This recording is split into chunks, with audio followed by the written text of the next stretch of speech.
So extended breastfeeding. What exactly is extended breastfeeding? So extended breastfeeding is feeding past infancy, 12 months of age to 1 year or over. So I'm going to touch on the benefits of breastfeeding, and it's going to be, the benefits of breastfeeding in general, but it's also for extended breastfeeding as well. So, I mean, the primary benefit is the nutrients that are in the breast milk for the baby or for the child. The nutrients carry on even until their preschool years. They don't get less nutrition as they age. They get the same perfect balanced nutrition. And did you know that the longer a child breastfeeds, the more less likely they are to get sick?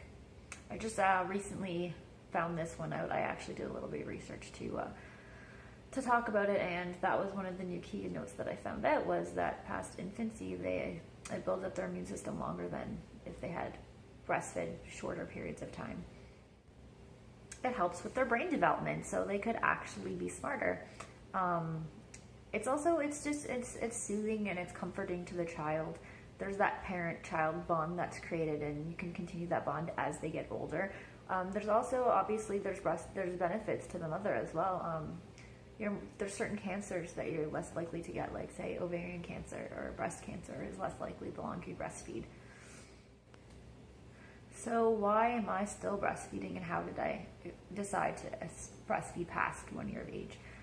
So Kai is 21 months, and for those of you that can't do the math or just don't want to do the math, he will be 2 at the end of October, and so he is still breastfeeding. He doesn't breastfeed much. He's been breastfeeding a little more during the summer, probably because he doesn't like to drink water. So right now he's breastfeeding morning, night, and a little bit throughout the day. Prior to summer, he was just nursing in the morning and right before bed. So why did I come about this? So actually, before I conceived Kai or even thought about having children, I knew that I was going to breastfeed, but I wasn't ever sure how long. I always assumed I would stop at 12 months because that seems to be the natural consensus on breastfeeding, and that's what most people feel. My mom actually, she breastfed me till I was 3, and she breastfed my brother until he was 2. She just kind of let us decide when we wanted to stop, and I always thought it was really weird. Like I couldn't picture a 3-year-old breastfeeding. I thought my mom was a little crazy, to be honest. And I mean, she struggled because it's not that widely accepted, and people didn't really understand. But anyways, so there was that. But the more I researched it, the more I thought I would actually do it. A prenatal class, we went to prenatal class, and they talked about breastfeeding, and they actually touched on extended breastfeeding, and it was recommended to breastfeed up to age 4. I also went to another seminar on breastfeeding right before Kai was born.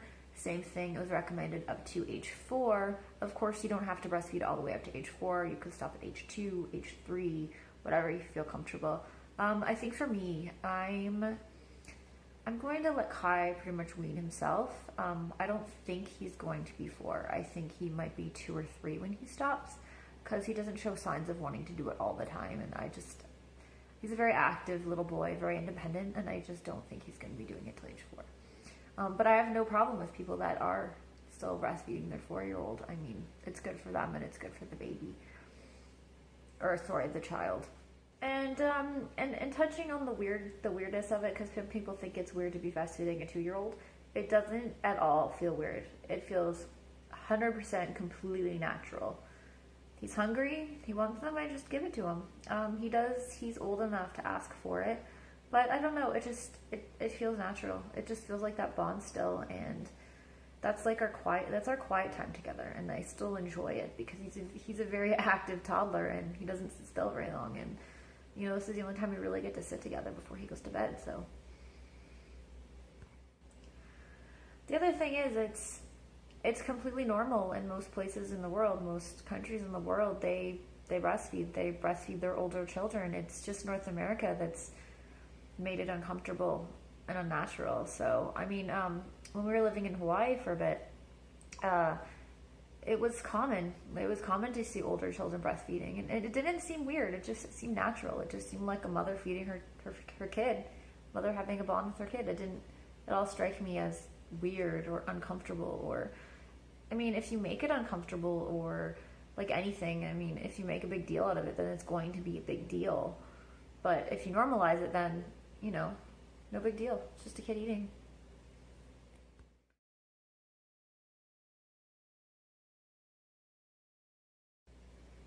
Here's the thing. Some people will judge you, some people will criticize you, and some people will say, oh, isn't he or she a little too old to be nursing?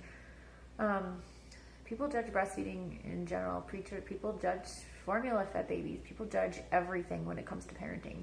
So you just have to do what's comfortable for you and what's comfortable for your child and what's best for you and your child, and just be happy about that. And the most you can do is just help people understand. I mean, you know, that's it. I've actually been pretty lucky though. All my friends, all my family, they seem to understand. They don't judge. You know, Kai wants some milk, I give him some, and they don't seem to have a problem with it. So I mean, and I do still do it in public. No one said anything. No one's even given me a dirty look. So for all I know, maybe it's just getting more accepted. To wrap it up, I just wanted to say that even though I'm obviously pro breastfeeding and pro extended breastfeeding, I also completely understand women that stop at 12 months, stop at 6 months. I mean, it's good that you gave it a shot. It's good that you gave that opportunity to both you and your child. However, I also understand if you bottle feed. I mean, not everyone can breastfeed. Not everyone's comfortable with breastfeeding. I mean, it's a choice, right? And you do what's best for your child, and I'm not here to judge that. To wrap that up, and if you have any questions or any comments, feel free to leave them below. I'm going to try and do an updated video soon on cloth diapers versus disposables. We happen to do cloth, and I think I can give it some valuable information. So stay tuned for that. Have a great day.